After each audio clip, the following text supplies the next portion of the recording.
I just want to make an introduction before I start, and I want to introduce my husband, Les Flasko, who I've been married to for 30 years. And beside my husband is my mom, Judy Krochuk, and on the other side of Les is Amanda's boyfriend, Julian.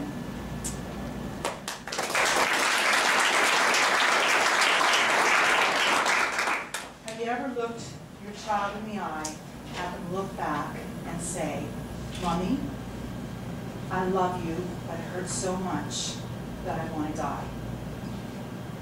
Bullying is not a game. This is Amanda's story. This is our story. I went to elementary school with my best friends. We shared birthdays together, special occasions, and we had lots of memories. I remember the summer going into grade 8, going to camp with my friends, and one night in particular, talking with my two girlfriends, saying how happy we were that we were in each other's lives, and how we always wanted to be friends with each other. I was so excited for grade 8. This was the year that I would get to make lasting memories with my friends and go off to high school. What an exciting time. I could never anticipate what was to come on my first day of school. I arrived, and my friends were all huddled up in a circle. They were whispering to each other, and I wasn't included. A privilege to being in grade 8 is that you get to sit beside your friends at school. When I got there, the girls told me I wasn't allowed to sit with them. That first recess, they left me alone, running away from me. I was humiliated and embarrassed. I remember going home at the end of that day thinking, tomorrow will be better. It will be better tomorrow. Each day I went to school, and it got worse. The girls wouldn't talk to me. I literally had no one. When they did talk to me, it was only to insult me or to tell me to be quiet because what I had to say didn't matter. After that first week of school, I remember calling my best friend and asking her what I had done wrong and wondering why didn't she want to talk to me anymore. She never gave me a real answer. I didn't know how to handle what I was experiencing, so I'd go outside at recess time and do my best not to cry. It got to the point where I was so anxious to be at school that I couldn't eat food because I was afraid I would throw up. I didn't tell anyone what was happening because I was so ashamed. What did I do to cause this? Each day, it would continue to get worse. I went outside for recess one day and tried to join the group. And one of the girls walked alongside me, getting me far enough away from the school so that the other girls could throw pennies at me. On another occasion, one of the girls took her belt off at recess and whipped me with it while the other girls stood around and laughed. At the Remembrance Day assembly, I was poked in the back with bobby pins. They threw food at me at lunchtime. They wrote horrible notes in my books. They would talk behind my back and make inside jokes about me. There was a website made about how uncool I was. They pushed me off the benches at assembly. I had no control and I didn't know how to make it stop, so finally I went and told my teacher. The teacher said, "You will not be allowed to participate in school activities if you girls can't work it out." She told me to be assertive. And one time, the teacher put us in a room together and left us there on our own and told us we had to sort it out.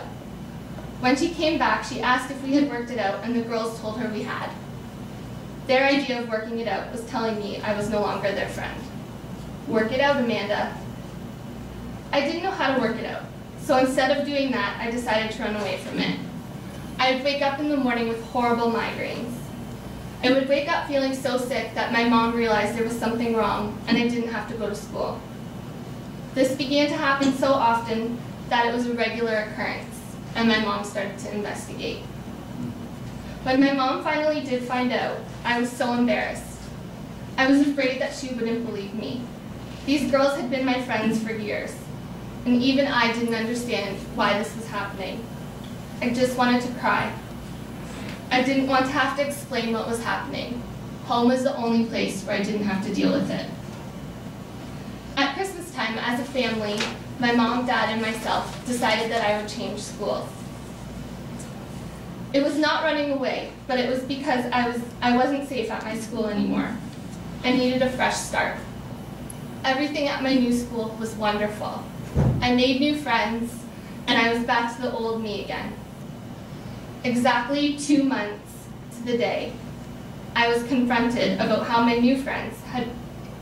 friends at my old school had told my new friends what was happening at my old school. I later found out that one of the girls at my new school was a cousin of the girl at my old school. Again, it changed overnight. I got a call at the end of the day saying that I better watch my back, because if I went to school on Monday, I would get the crap eaten out of me. This was the beginning of a downward spiral. At my new school, they put fake blood on my locker. They would prank call our house. They would threaten me over MSN and write in my books, and I was excluded at lunch and recess time. The difference this time was that I told my mom because I was afraid for my own safety. I recognize now that I was suffering from severe anxiety because of the bullying. I woke up each morning with severe migraines, and I had panic attacks just going into the school. My legs wouldn't move to get out of bed, and now I realize that this is all also a part of post-traumatic stress. The school's way of dealing with the bullying this time was to put me in the kindergarten class to help at lunch and recess, because there's too many issues when I was in my own classroom. The youth worker would come to our house in the morning and help my mom and drag me out of bed. I would leave the house sobbing because I had to go back to school. I was so afraid.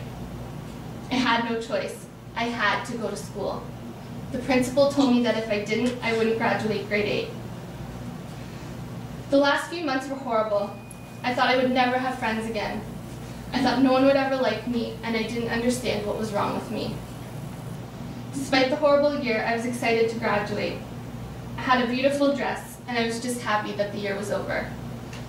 I remember walking into the room and sitting there front row center with the girls. The girls from my old school decided to come to my graduation. I was shocked.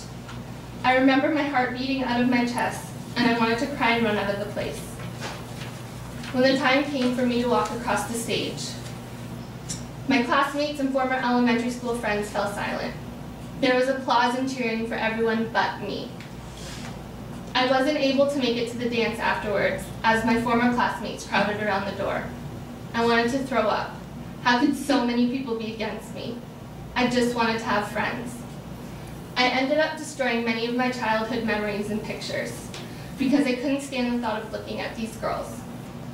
When I would see them, it just made me hurt, and I never wanted to have to be around them again. What I really wanted was just for it all to end. By the time high school came around, the adults in my life told me that I would make new friends. All I knew was that I was dreading going to high school. Every morning I would wake up and throw up from the extreme fear. I would walk into the school and I would shake and tremble.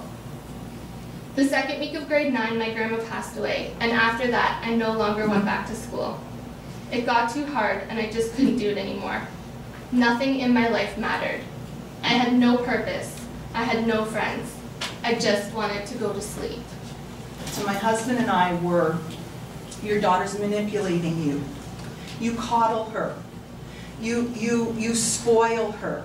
She's a princess. She is a princess. But unfortunately, Amanda's heard some of those same messages from professionals, like, you're a princess, like your parents spoiled you, you caused this, what you say matters.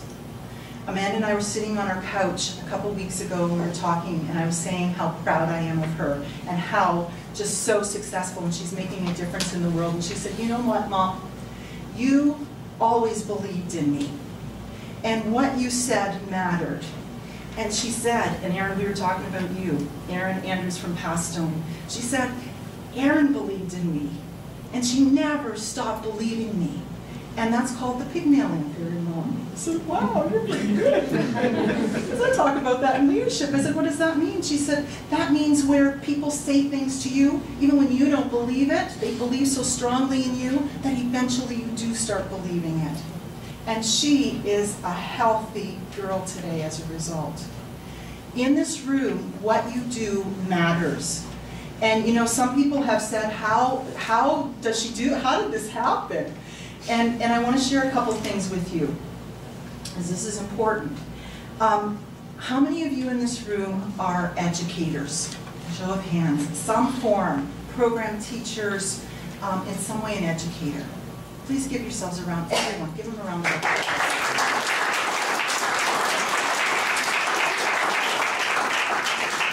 Amanda couldn't go to school the way normal kids go to school. When she finally got into high school, we needed a child and youth worker to help her connect with the teachers.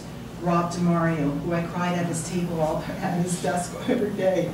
We needed a guidance counselor like Sylvie Gregoire, who has children attached to her because she's absolutely wonderful, and she helped Amanda get her education so that she could continue her education. We had a teacher, Chris Pierce, who would come to our house and teach her every day. And you know, because of those people who absolutely care about children and invest in children, our children get educated. And because of that, Amanda now is in university, at Brock University, and can go every single day. My next question to you is, how many of you in this room are healers, clinicians, doctors, nurses, paramedics, even working in that environment, program organizers? Please raise your hands. I would like you to give this group a round of applause.